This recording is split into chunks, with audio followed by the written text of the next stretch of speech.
Visión País, construyendo ciudadanía, es presentado por Unión de Facultades de Medicina del Paraguay, UFAMEP, Federación de Instituciones de Educación Superior del Paraguay, FIESP, auspiciado por Escuela de Gobierno y Políticas Públicas Norberto Bobbio, Materazzi, reinventamos el descanso, Silvestri Muebles, nuestra calidad, una tradición.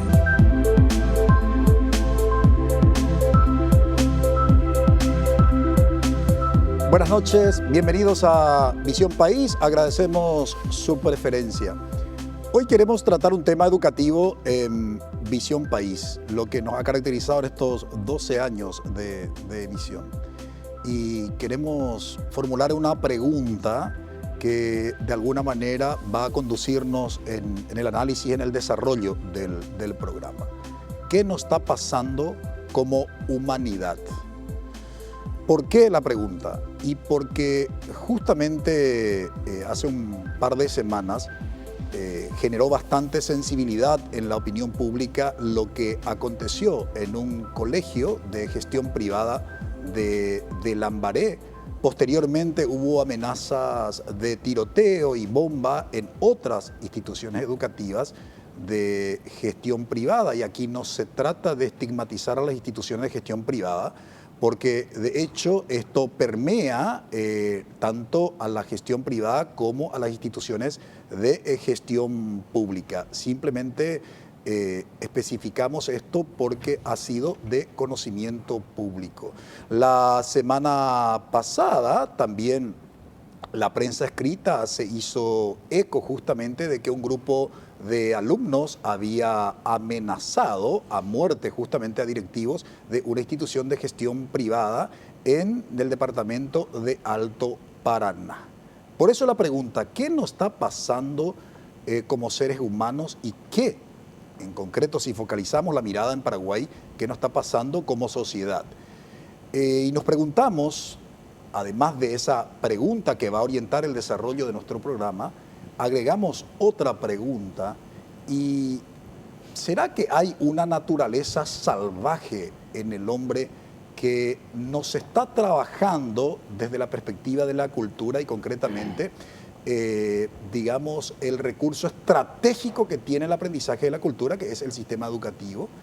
Y esto nos conduce a lo que los griegos habían distinguido entre la physis y el nomos. La physis, que es la naturaleza, es decir, nosotros como seres biológicos, y el nomos, que tiene que ver con las normas, que tiene que ver con la cultura. Porque últimamente pareciera que hay una involución como seres humanos, tanto en la comunicación, en donde ya en la mayoría de los casos, sobre todo la nueva generación, no recurre al código lingüístico que caracteriza la cultura humana, sino utiliza emoticones para poder comunicar un mensaje. Y por otro lado, no solamente lo que tiene que ver con el lenguaje, con la lengua en particular, sino también con lo que tiene que ver con lo ético-moral, ¿no? Precisamente el abuso sexual contra menores, la amenaza de tiroteo y bombas en instituciones educativas, en el predio de las instituciones educativas, nos lleva a una situación de perplejidad. Nos quedamos así, pareciera, congelados, parados, sin saber qué rumbo tomar. No solamente los miembros de la comunidad educativa, los padres de familia y la sociedad en general. Por tanto, amerita un análisis y un abordaje serio y sistémico de lo que está pasando justamente en las instituciones educativas. Y pareciera una paradoja, porque la situación de pandemia llegó a afirmar al organismo más importante de la educación, la ciencia y la cultura, la UNESCO, a través de UNICEF, que precisamente las instituciones educativas representaban una seguridad para los chicos, para los niños, niñas y adolescentes contra los abusos, ¿no? Esto es lo que en forma conclusiva se había sostenido de dicho organismo internacional. Sin embargo, con lo que aconteció en un colegio de Lambaré y las amenazas últimamente en algunas instituciones educativas, nos conduce digamos, no sé si a afirmar, pero por lo menos a preocuparnos por la vulnerabilidad, ¿no?, de ese contexto, de ese espacio físico al que llamamos escuela o institución educativa. Por eso hoy le proponemos en Visión País tratar el tema del abuso sexual contra menores y amenaza de tiroteos y bombas en instituciones educativas. Y nos acompañan hoy en Visión País para este análisis la magíster Zulma Morales, interventora del Ministerio de Educación y Ciencias en el caso del Colegio SEC. Muy buenas noches, profesora, y gracias por haber aceptado la invitación. Muy buenas noches para vos, Francisco, también para toda la teleaudiencia. Es un gusto poder compartir con ustedes este espacio. También nos acompaña hoy en Visión País la magíster Bettina Cuevas. Ella es en su carácter de presidenta de la Sociedad Paraguaya de Psicología. Muy buenas noches, Bettina, y gracias por aceptar la invitación. Gracias también a ti por la convocatoria y bueno, estamos aquí para tratar un tema bastante álgido y determinante en este momento de nuestra sociedad. También nos acompaña don Cristian Lozano, presidente de la Federación de Estudiantes de Instituciones Educativas de Gestión Privada del Paraguay, conocida por su sigla FEDAPAR. Muy buenas noches, Cristian, y gracias por aceptar la invitación. Buenas noches, Francisco. Buenas noches a la teleaudiencia. Y es Federación de Padres, no de Estudiantes. Federación de Padres, perdón. Ojalá sí. fuera estudiante. Ya, no es importante la acotación y la aclaración. También nos acompaña el doctor Agustín Barúa, reconocido psiquiatra de nuestro país. Muy buenas noches, Agustín, y gracias por aceptar la invitación. Hola, Francisco, un saludo y creo que está buenísimo. Vamos a parar a pensar esto en colectivo, me parece una urgencia. Efectivamente, la urgencia de pensar qué podemos hacer y qué nos ha pasado como seres humanos. Y si hay respuesta desde la política pública, porque como decía, nos encontraron en una situación de perplejidad, tanto docentes, autoridades educativas, como padres de familia. Y ni hablemos de los niños, niñas y adolescentes que están en proceso de formación. ¿Qué pasa? Adela Cortina tiene un libro que se titula El gobierno de las emociones. Adela Cortina es una filósofa española, ¿no? ¿Qué ha pasado? No se puede gobernar las emociones. ¿Y qué hay que hacerlo? De eso trataremos durante el desarrollo de nuestro programa. Le invitamos que se queden con nosotros. Brevísima pausa.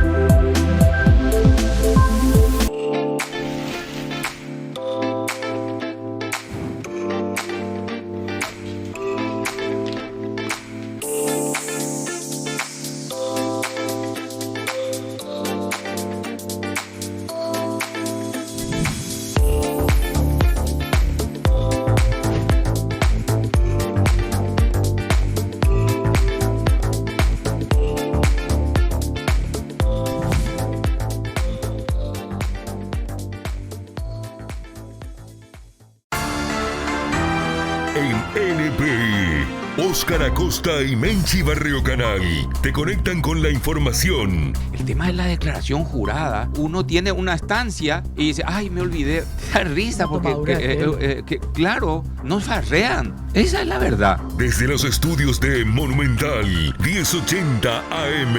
Este operativo se desarrolla en el Brasil, donde se investigó al expresidente Horacio Cartes. Todo puede estar ¿Cómo se llama el operativo? Eso es lo que hay que entender, ¿verdad? Y este se llama entierro de huesos. En voz alta, lunes a viernes a las 14 horas. NPI nos conecta siempre.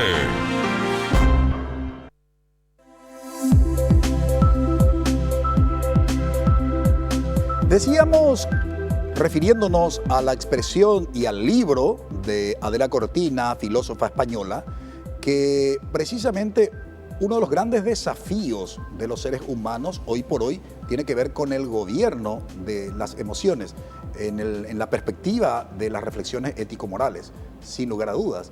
Y en ese contexto, lo que está aconteciendo en nuestro país, el abuso sexual contra menores, la amenaza de tiroteos y bombas en instituciones educativas, nos conduce a preguntarnos cuál es la finalidad de la educación. Y en ese contexto recurrimos a la Constitución Nacional como el pacto ciudadano más importante de nuestro país, que en su artículo 73 precisamente prescribe: toda persona tiene derecho a la educación integral, y entre sus fines dice son el desarrollo pleno de la personalidad humana, por un lado, y por otro lado lo que queremos destacar como fines, conforme al objeto de nuestro análisis hoy, la formación intelectual, moral y cívica, ¿no?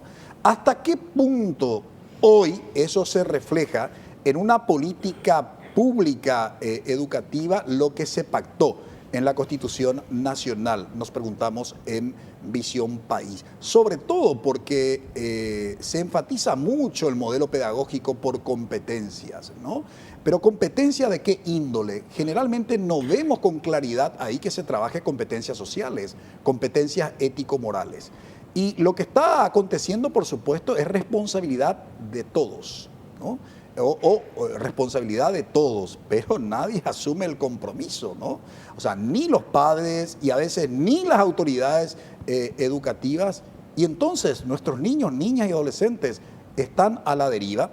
Quiero compartir con ustedes un dato estadístico antes de comenzar con el análisis de lo que nos acompañan hoy en Visión País en relación con el porcentaje de abusos. El 80% de los casos de abusos sexuales contra niñas, niños y adolescentes tienen lugar en el entorno familiar. Es decir, la amenaza es interna. Y como decía en la introducción, cuando la escuela representó por mucho tiempo, digamos, un lugar seguro para los niños, niñas y adolescentes, hoy ha demostrado su vulnerabilidad en Paraguay. Quiero comenzar por lo que a nivel de política pública educativa se tiene a partir de lo que aconteció en el Colegio SEC. Y mi pregunta es para la profesora Zulma Morales, que tuvo la gran responsabilidad política y técnica como interventora del órgano rector de la educación, digamos, averiguar, investigar aquello y dejar propuestas concretas. ¿Qué nos dejó aquella experiencia que generó bastante sensibilidad en la sociedad paraguaya, profesora Zulma? Bueno, antes que nada, este hecho lamentable que se dio dentro de una institución educativa nos llevó al análisis de mirarnos internamente también, nosotros como Ministerio de Educación y Ciencias, en donde hoy estamos con un sumario administrativo a una de las funcionarias justamente por el acompañamiento y por las gestiones que se dan dentro de esta institución educativa. Esta institución educativa, a través de esta crisis, nos dio la oportunidad de no solamente trabajar con esta institución, sino también a través de ella llegar a todas las instituciones privadas del país, dejando en claro que el ente rector tiene la capacidad de poder intervenir las instituciones y también haciendo un llamado a que estas instituciones se ajusten a las normativas vigentes que están a nivel país. Ahora, como conclusión de lo que aconteció, digamos, ¿cuál sería el camino que tendría que seguir los miembros de la comunidad educativa del Colegio SEC? Bueno, antes que nada, nosotros como equipo interventor hemos detectado algunas fallas y algunos hallazgos dentro de la institución. Todas estas tienen un plan de mejora, una propuesta de cumplimiento obligatorio para esta institución. Lo primero es que vamos a esperar el plan de mejora y a través de eso vamos a ir monitoreando y acompañando también la gestión educativa que se da en este espacio.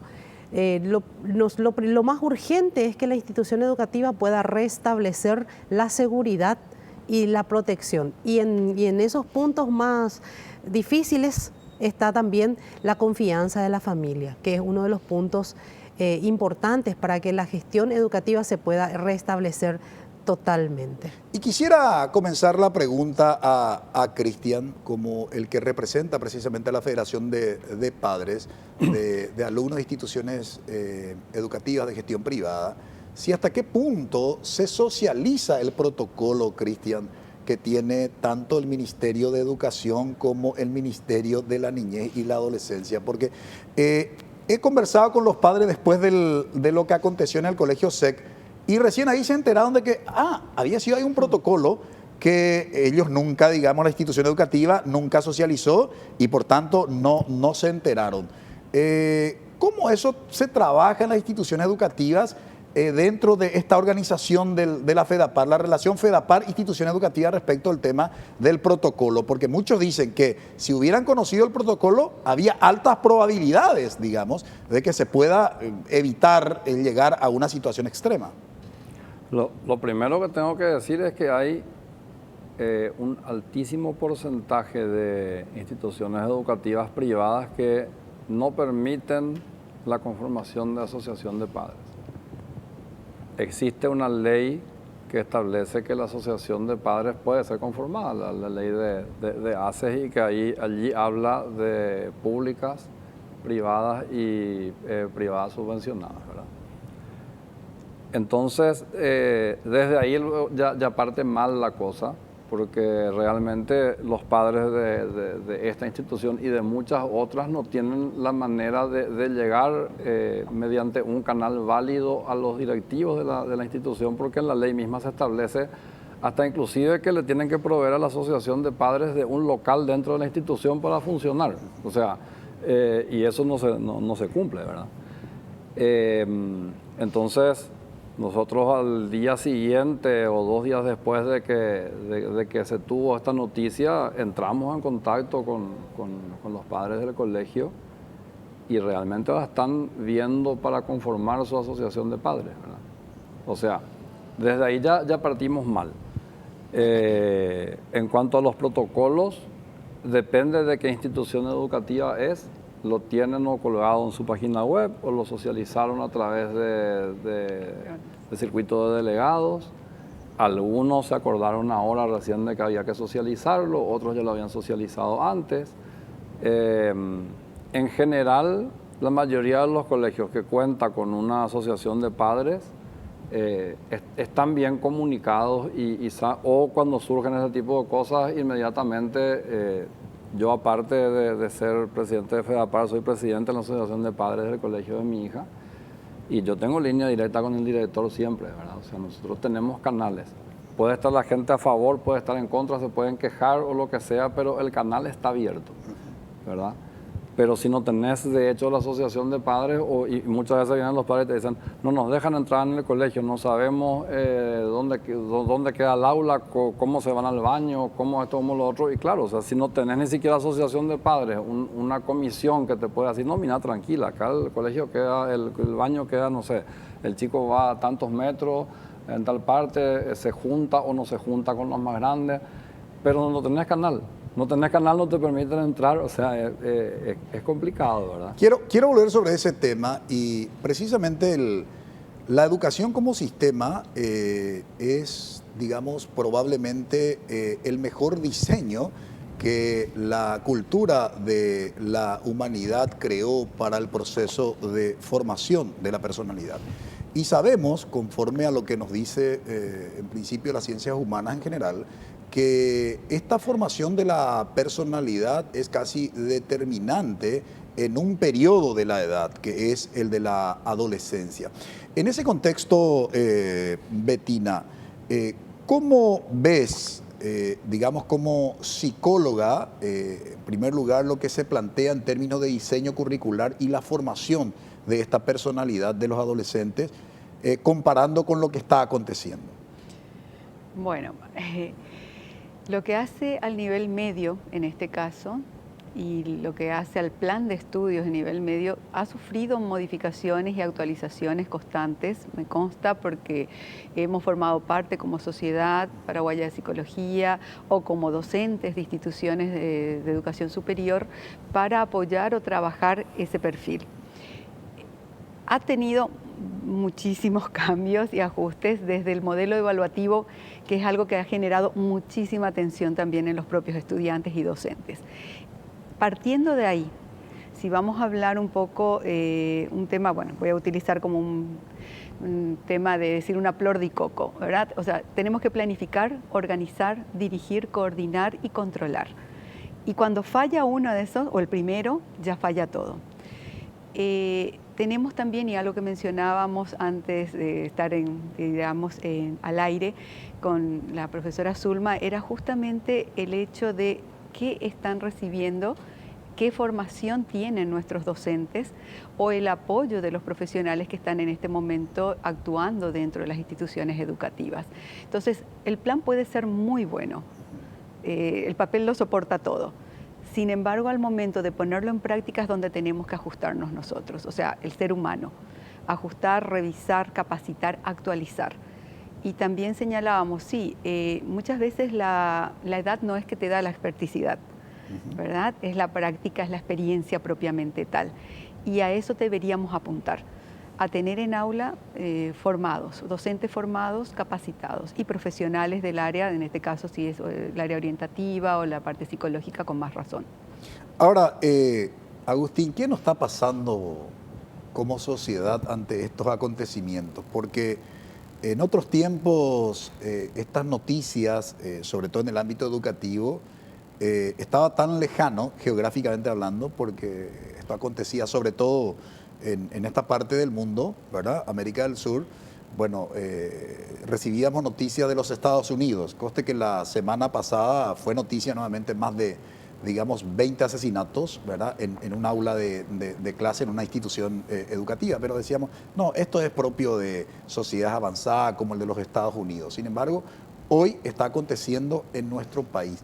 ¿Qué nos pasa como seres humanos? ¿Qué ha pasado con aquello que nos caracteriza propiamente como humanidad? Yo creo que nosotros como sociedad paraguaya hay que desromantizar. Tenemos una historia muy violenta de desigualdades, de genocidios y de violencias institucionales que vienen operando. Creo que a veces con la metáfora de dormir con la ventana abierta negamos lo que pasaba alrededor de la ventana abierta. Entonces creo que este es el momento que se caen ciertos relatos, pero que ya venían como esbozándose, sosteniéndose. Y es interesante porque creo que es un momento que no tenemos otra cosa que pensarla. Ya no podemos negar, ya no podemos decir no pasa o poner un titular del diario negando la realidad o como antes decían que el río no subía. Yo creo que por otro lado hay un fenómeno demasiado grande, me parece que lo pensamos muy poco, que es la cuestión adultocéntrica. Hemos trabajado muchos procesos investigativos sobre eso. Decimos adultocentrismo a la idea de que los adultos y las personas adultas somos necesariamente superiores a las generaciones jóvenes, infancia, adolescencia y juventud. Yo creo que ese corset para pensarnos está reventando. Hay muchísimos emergentes, ¿no? Yo recuerdo, por ejemplo, un adolescente nos dijo, San Ignacio Misiones, cuando hablábamos sobre una investigación sobre suicidio de comunidad, nos dijo, los padres no conocen a sus hijos, simplemente. Lapidario. No era un problema de diferencia, un problema de franco desconocimiento, ¿no? Era un extraño, aunque conviva, aunque tenga tu sangre. Lo otro es, yo acabo de llegar de Caracas y estaba en una maestría, en un liceo, y estaba con un grupo de docentes que decían, no participan los adolescentes. Todas las paredes del aula estaban pintadas con escritos de los adolescentes, lleno de frases, ideas, pensamientos de todo tipo. Estaba lleno de participación, pero no vemos la participación de la gente porque esperamos que sea por los canales que nos parecen apropiados. Y la gente hacemos lo que podemos, no necesariamente lo que se pauta. Me parece que los movimientos más interesantes que han habido para pensar sociedad paraguaya, más recientes, son juveniles, ¿no? El movimiento estudiantil secundario, Una no te calles, el movimiento feminista de mujeres, han colocado una serie de discusiones muy interesantes y creo que ellos están tensionando eso de una manera organizada, si querés, pero por otro lado más disruptiva también. Lo que creo que hay es un alarido claro de que tenemos que parar como sociedad a generar nuevas formas de conversación. Y justamente el tema de la conversación, el concepto me lleva un poco a pensar, Agustín, al concepto de conversación de Humberto Maturana, ¿no? Que precisamente aquí cuando quería colaborar con la transformación educativa, bueno, así le fue al gran maestro. Los colegios, una gran mayoría, ha decidido poner detector de metales en la entrada principal de las instituciones educativas. Otros están invirtiendo para poner cámaras de vigilancia en todos los lugares. ¿Es la solución? O solución parche por lo menos es, sin lugar a dudas. Pero ¿es propiamente la decisión que se está tomando la manera de abordar la complejidad del problema? De eso nos ocupamos a la vuelta de la pausa.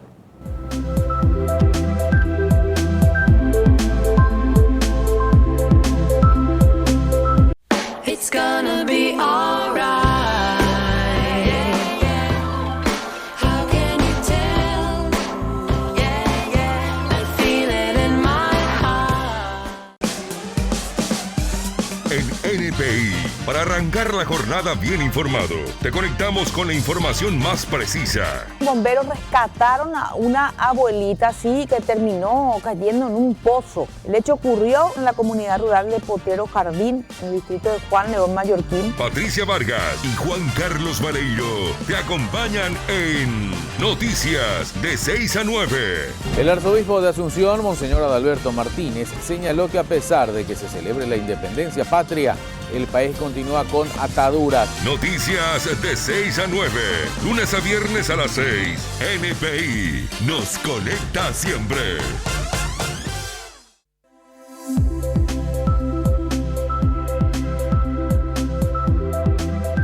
Los datos estadísticos, por supuesto, representan la fotografía del momento. Y atención, solo en el año 2019 se recibió en promedio 12 denuncias de violencia sexual contra niños, niñas y adolescentes cada día. Por supuesto, con responsabilidad compartimos estos datos. Nuestra fuente es el Ministerio Público. Otro dato que no es menor si queremos hacer una comparación de la cantidad de denuncias por abuso contra menores. En el año 2019 se registraron 7.054 denuncias, en el 20 5.793 y en el 2021 6.969. Los datos estadísticos que acabamos de compartir con ustedes amerita asumir los roles que competen tanto a los miembros de la comunidad educativa y hay a lo mejor una revisión urgente del acompañamiento a la familia. La escuela no puede hacer nada, evidentemente, si no hay una contención emocional. Esto no es una cuestión menor y hay suficiente literatura, investigaciones conclusivas sobre ese tema.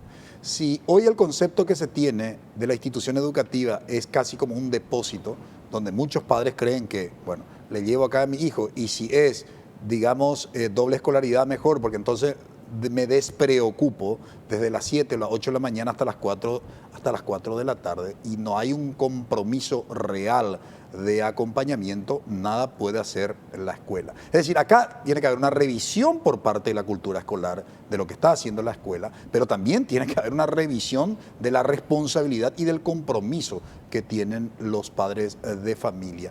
¿Qué nos dejó la intervención en el colegio SEC como elemento a considerar para tratar de abordar desde una política pública, profesora Zulma? Bueno, el primer elemento importante que nos deja esta lección es que la participación de los padres dentro de una institución educativa como contralores de lo que está recibiendo su hijo es sumamente importante. Nosotros como sistema educativo tenemos las ofertas que son ofertas pedagógicas, metodología de la enseñanza y el aprendizaje que nutre al estudiante en habilidades y en capacidades, en conceptos cognitivos. Esto trae consigo transversalmente, según las áreas de desarrollo, por supuesto, los valores y también el desarrollo ético de la persona. Pero si nosotros no tenemos aquel factor tan importante, aquel factor humanizante que se recibe dentro de la familia en los primeros años de vida, durante esa franja etaria tan importante de la adolescencia, en donde se está fijando la personalidad del ser humano, si en ese espacio nosotros no contamos con un apoyo fuerte de ese sostén primero, es muy difícil que el desarrollo de competencias se pueda dar de manera integral en los estudiantes. Ahora, Cristian, ¿cuál es la posición de los padres en relación con estas últimas decisiones? Detector de metales en la entrada principal de las instituciones educativas, cámaras de vigilancia, digamos, en donde se pueda instalar dentro del predio de la institución educativa. Entiendo que en el caso particular de los últimos dos colegios que tuvieron las amenazas de atentado o cosas así, fue por sugerencia misma de la Fiscalía que se instalaron los detenidos. En uno ya está instalado y parece que en el otro están por implementar. Igualmente, nosotros no estamos en contra de ese tipo de de elementos de prevención, vamos a decir. Hay que tener en cuenta que en una de las instituciones, por ejemplo, se decía que el atentado era contra el hijo de una persona particular, ¿verdad? Y hay que ser realistas que dentro del sistema de educación privada hay chicos que son hijos de personas importantes. Entonces, así como está la sociedad hoy y la inseguridad y el descontrol en el cual vos te vas a un concierto y te matan, también pueden suceder desgracias dentro de las instituciones. Entonces, puede gustar o puede no gustar. El tema es cuál es la alternativa, ¿verdad?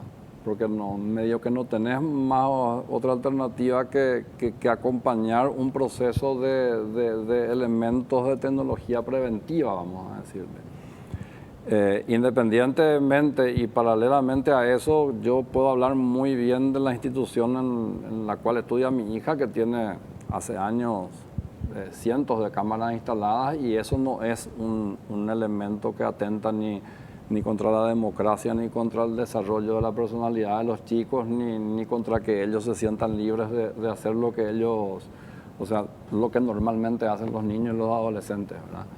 Pero son elementos que permiten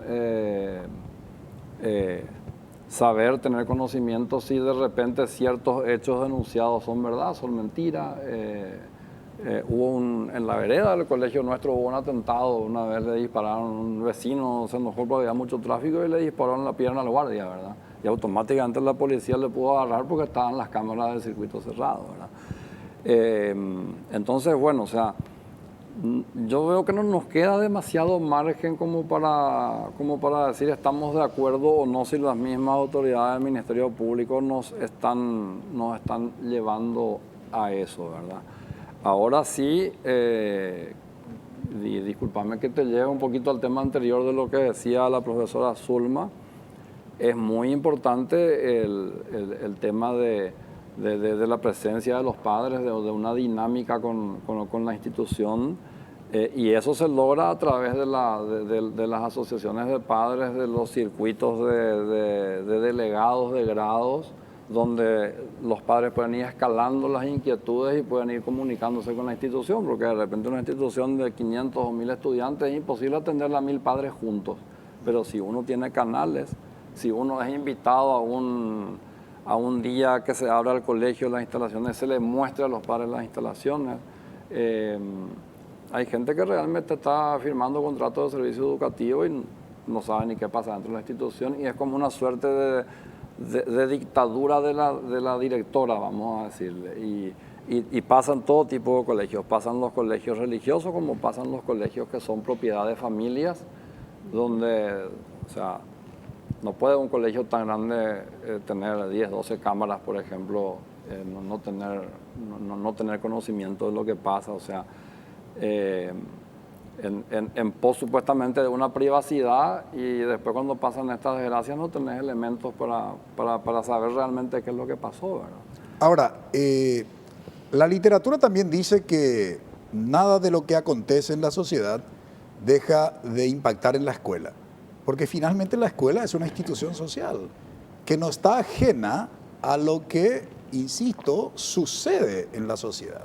Entonces, si hay problemas, digamos, con el uso de sustancias psicoactivas, que es el término técnico que hoy, digamos, se utiliza para referirse al problema de las drogas, al consumo de las drogas, evidentemente eso impacta en la escuela.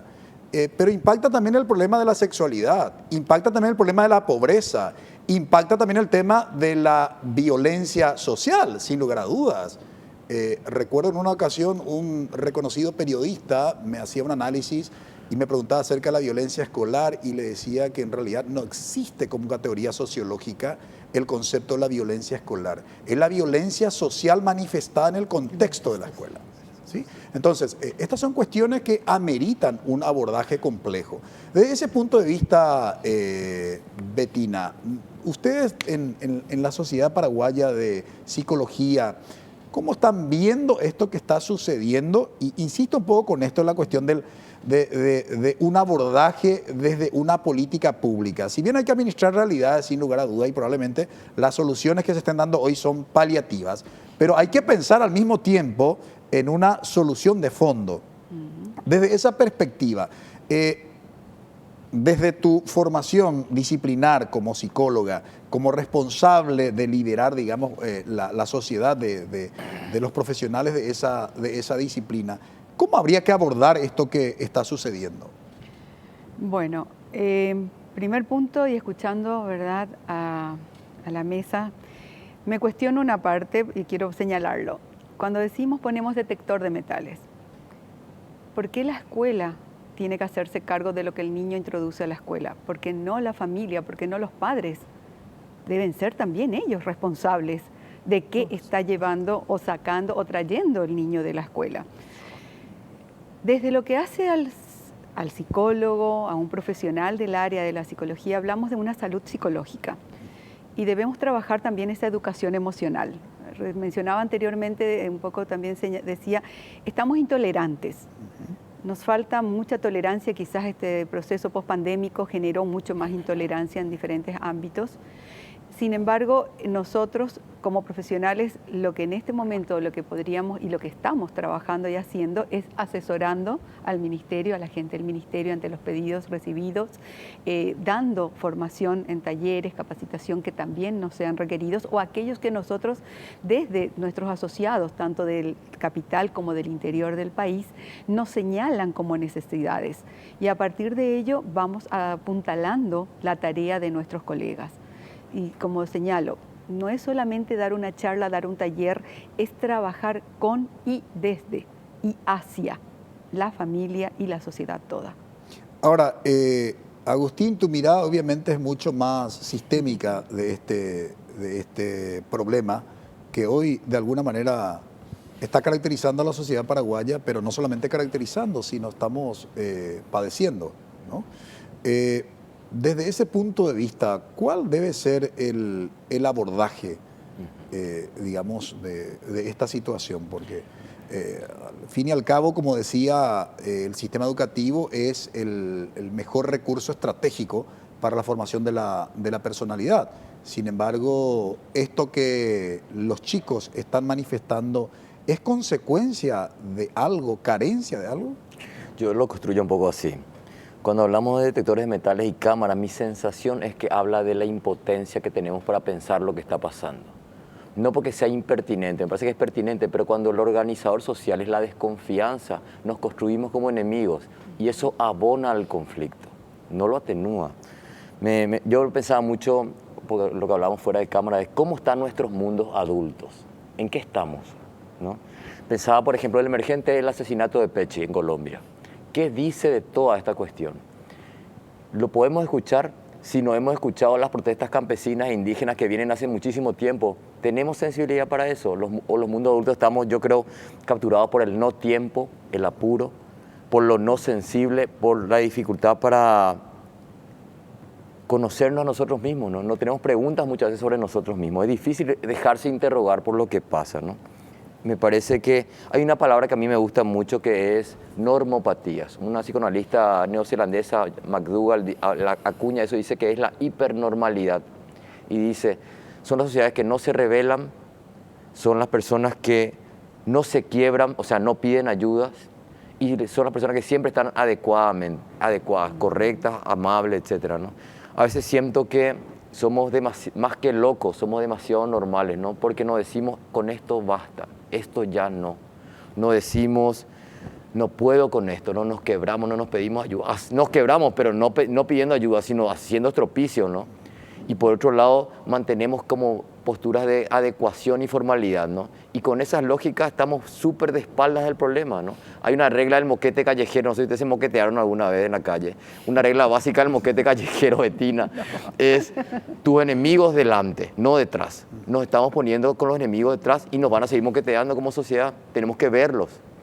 La escucha atenta, falta la escucha. Y esto que está, por supuesto, caracterizando conforme a nuestra mirada focalizada en las instituciones educativas, demanda una seria discusión, un serio debate y análisis de una educación en valores, de una formación ética.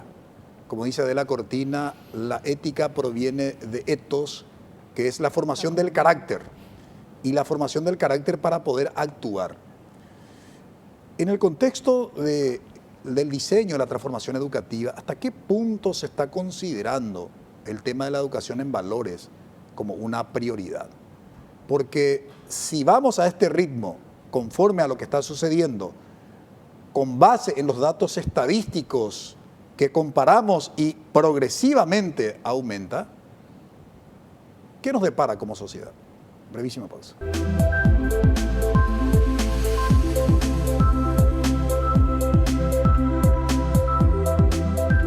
It's gonna be alright. How can you tell? Yeah, yeah, I feel it in my heart. Noticias de 9 a 12. Sean bienvenidos a nuestro servicio informativo. Estamos acá para acompañarles hasta el mediodía. Vamos a ir destacando todo lo que vaya surgiendo. Carolina Arévalo, Fito Cabral y Juan Carlos Valeiro te cuentan lo que está pasando en el país y en el mundo. 2 personas resultaron heridas en este accidente ocurrido en San Lorenzo. Noticias de 9 a 12, lunes a viernes a las 9. NPI nos conecta siempre.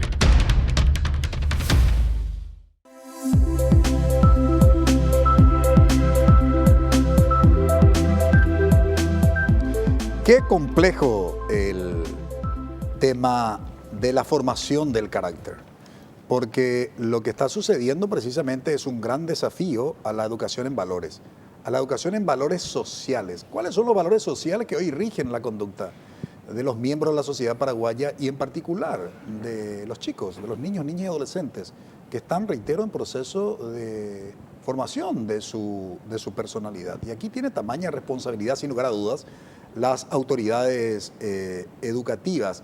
Y quisiera, profesora Zulma, que pudieras compartir con la audiencia de Visión País, ¿cuál es la propuesta que tiene el Ministerio de Educación? ¿Cómo desde el Ministerio de Educación ustedes, sugieren, diseñan, planifican de cómo abordar esta situación para buscar una solución, no solo paliativa, tenemos que buscar una solución de fondo? Sí, bueno, actualmente el Ministerio de Educación está haciendo un análisis, antes de que se den estos hechos, ya lo veníamos realizando, un análisis de la propuesta curricular que se establece hoy en el Programa Educativo Nacional. Y en estas propuestas curriculares hemos visto, y nos ha traído la pandemia también este aprendizaje bastante importante, que el área socioemocional debe estar ligado y transversalmente en todas las áreas. Anteriormente teníamos áreas específicas del desarrollo de valores y el desarrollo del aspecto socioemocional de nuestros estudiantes. Hoy día tenemos todas las áreas ligadas como para que esa educación socioemocional y educación en valores se pueda dar en las matemáticas, en las ciencias, se puede dar en el estudio de física, como para que el estudiante pueda tener un avance y que esto se pueda dar de manera correlativa. Ciertamente, un punto bastante importante para que se pueda dar esta base es la primera infancia. Como Ministerio de Educación y Ciencias estamos desarrollando un programa que hoy está en un proceso de avance bastante importante ya, en donde hemos identificado que estos primeros años de vida son fundamentales para el desarrollo posterior del aprendizaje en el sistema estudiantil. Hoy, a través de una revisión curricular, estamos dando espacio para que especialistas paraguayos podamos analizar la malla curricular y podamos ser bastante coherentes con la propuesta y bastante coherentes con el contexto. Hoy estamos pensando a través de la transformación educativa y a través de un proceso de buscar la calidad educativa, estamos pensando en hacer que estas líneas puedan bajar a terreno y que puedan ser inclusive a nivel departamental, como para que el departamento pueda conocer su realidad y que no nosotros hagamos un sistema lineal dentro del sistema educativo que tenga que bajar en todos los colegios cuando la realidad es totalmente diferente. Realmente es un proceso difícil, es un proceso en donde hoy el sistema educativo hace un llamado a la sociedad, no solamente a la familia, sino a la sociedad civil, a que pueda pueda colaborar con la institución educativa. La institución no es un área aislada, está inserta dentro de una comunidad, y esta comunidad toda tiene que también estar aportando a ese espacio tan importante de cuidado y crecimiento en el desarrollo de habilidades y capacidades de nuestros estudiantes. Cristian, ¿qué ustedes esperan de las instituciones educativas, de las autoridades educativas? Y cuando digo autoridad educativa me estoy refiriendo, por supuesto, a los que tienen poder de decisión dentro del MEC. Nosotros creemos que es el tiempo de la hipercomunicación. Tanto los directores de los colegios y el MEC, nosotros participamos de hecho en una mesa con el MEC, pero la autoridad del colegio, padres, tiene que haber una hipercomunicación, tiene que estar muy bien comunicados. Yo te quiero decir 2 o 3 cositas. Sí, por supuesto. Como una suerte de... Resumen. Sí, hablabas al principio de cultura. Y yo creo que nosotros estamos inmersos en una suerte de contracultura, ¿verdad? Apoyando un poco lo que decía Zulma.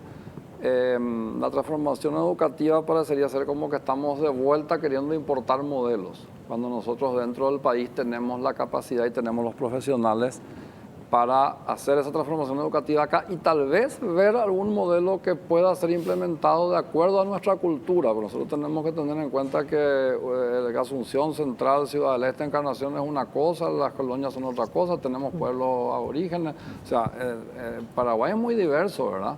Y hay variaciones muy grandes, ¿no es cierto?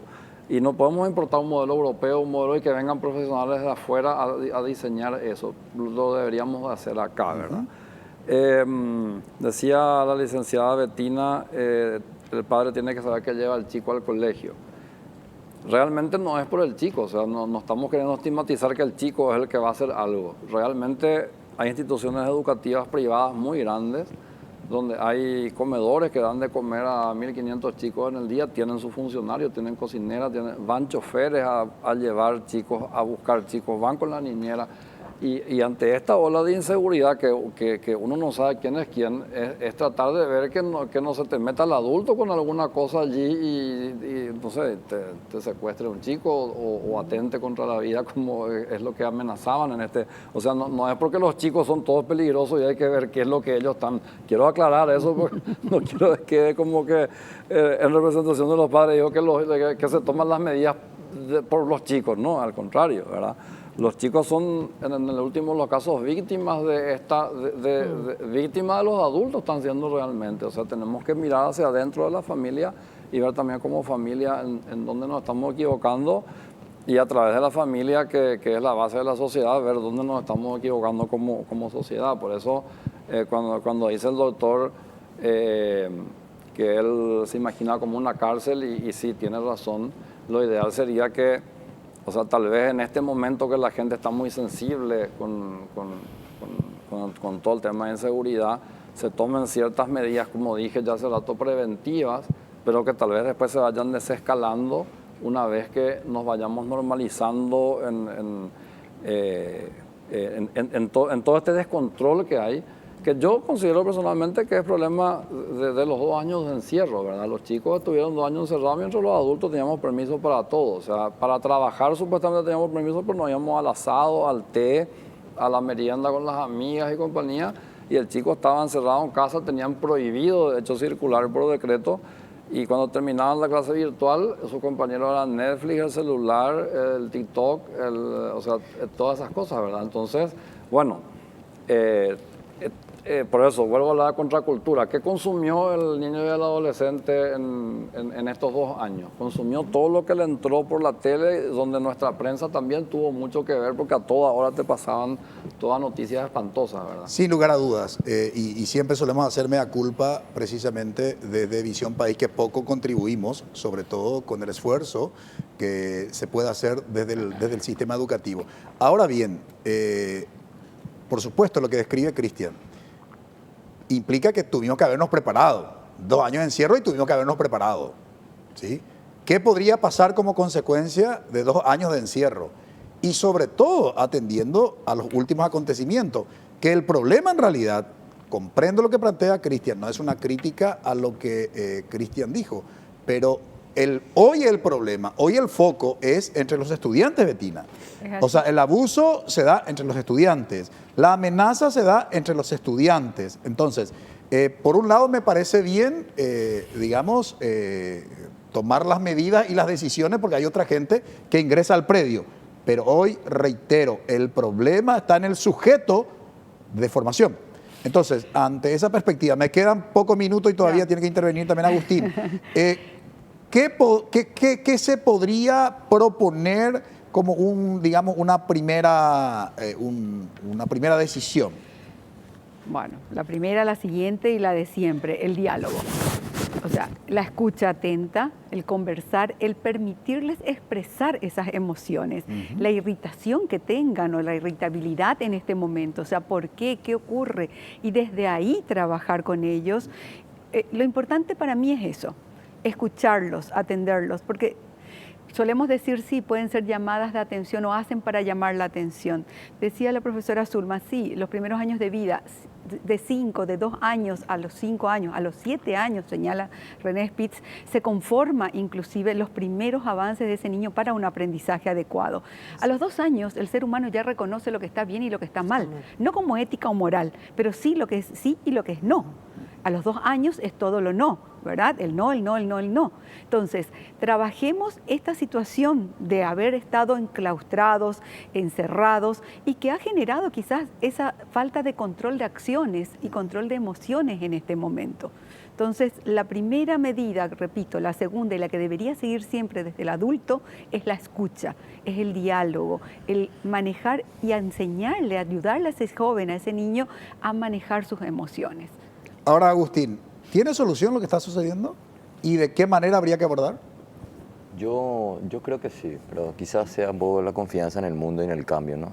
Creo que yo no pienso esto que decías de que el problema son los entre estudiantes. Creo que hay una sociedad adulta que muestra un modelo, cómo relacionarnos que ellos están imitando. O sea, si nosotros tenemos instituciones que no funcionan, partidos que en realidad son mafias, hay un modelo de sociedad adulta, ¿por qué ellos no serían también mafiosos pequeños, no? O sea, hay un ejemplo adulto en esta especie de crisis de la adultez adultocéntrica que es muy gigante. Y voy a poner otro emergente. Hay muchísimo sufrimiento mental docente. Si la escuela se cae el techo, si los docentes no tienen tiempo para nada, si están despolitizados en el sentido que lo político tiene que ver con lo común sensible, es lo que hace que el otro me importe, porque no pueden hablar de política porque tienen que meterse en el contenido y no pueden hablar de la sociedad que envuelve, ¿cómo no van a brutalizar también el lugar docente, ¿no? Si ellos son brutalizados por un modelo institucional? Entonces me parece que este es un espejo muy interpelante para la sociedad adulta. No perdamos la oportunidad de revisarnos como mundo adulto, no volvamos a depositar como chivos expiatorios sociales a las generaciones jóvenes estudiantiles.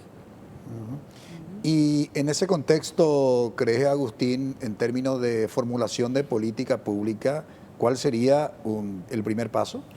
Yo creo que lo fuimos diciendo, porque necesitamos generar mayor capacidad de escucha sensible, por un lado, intergeneracional, pero el mundo adulto necesitamos revisar nuestro mundo adulto.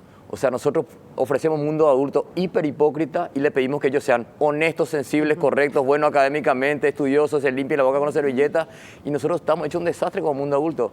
O sea, si no lo tomamos como espejo, vamos a seguir pulseando contra ellos y ellos cada vez más contra nosotros y vamos a seguir enterrando gente.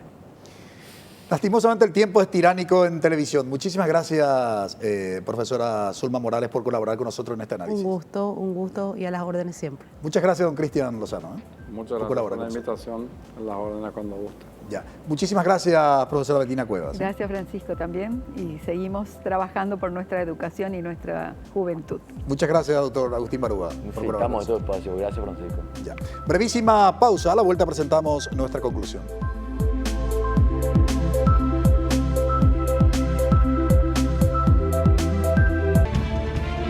En NPI tenés información extra y a lo grande. Para Rubén de Historia lo mejor que puede pasar es que siga Robert Harrison. Sí. Si sigue Harrison apoya a Liverpool. Sí. El comandante Arturo Máximo Rubín y su equipo de comentaristas te conectan con toda la información del fútbol. Le es difícil a Olimpia los dos frentes porque es así, es difícil. Olimpia rinde examen final cada partido. Vamos a luchar no vamos a ceder en ninguno de las batallas. El extra de fútbol a lo grande. Lunes a viernes, 18 horas. NPI nos conecta siempre.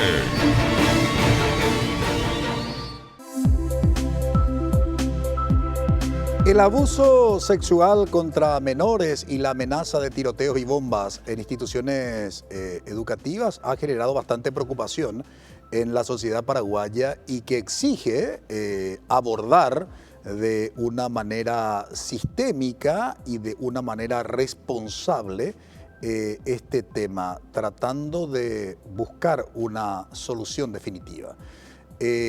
Si bien la solución que hoy se plantea paliativa de instalar detectores de metales en las instituciones educativas, de instalar también cámaras de vigilancia en todos los espacios donde se pueda observar, vigilar a los estudiantes, reitero, eso es una cuestión temporal, pero no es la solución definitiva. Requerimos una educación en valores sociales que permita una actuación conforme a los criterios ético-morales de lo que pretendemos en la sociedad paraguaya. Como decía Humberto Maturana, la educación es una tarea central en la configuración de un país.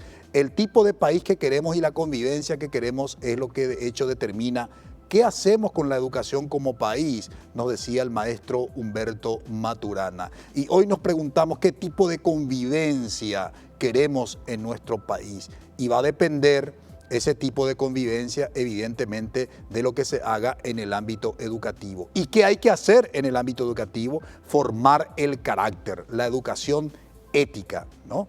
De eso se trata. Y precisamente lo que está aconteciendo hoy, del abuso sexual contra menores, de las amenazas de tiroteos y bombas, es la carencia, es la consecuencia de, digamos, abordar una educación integral de la personalidad, que podemos resumirla en la necesidad de una educación ética, de una educación en los valores sociales que queremos que rija la convivencia de la sociedad paraguaya.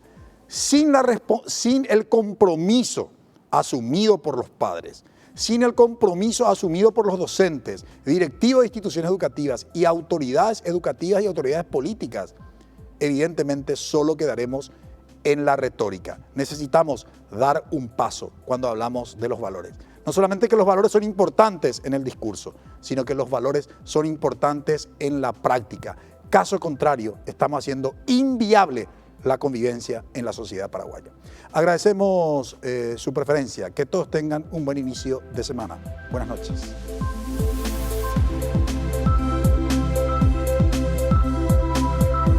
Visión País, construyendo ciudadanía. Fue presentado por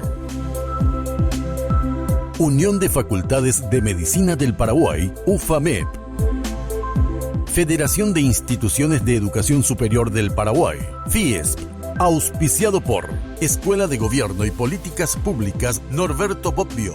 Materazzi, reinventamos el descanso. Silvestri Muebles, nuestra calidad, una tradición.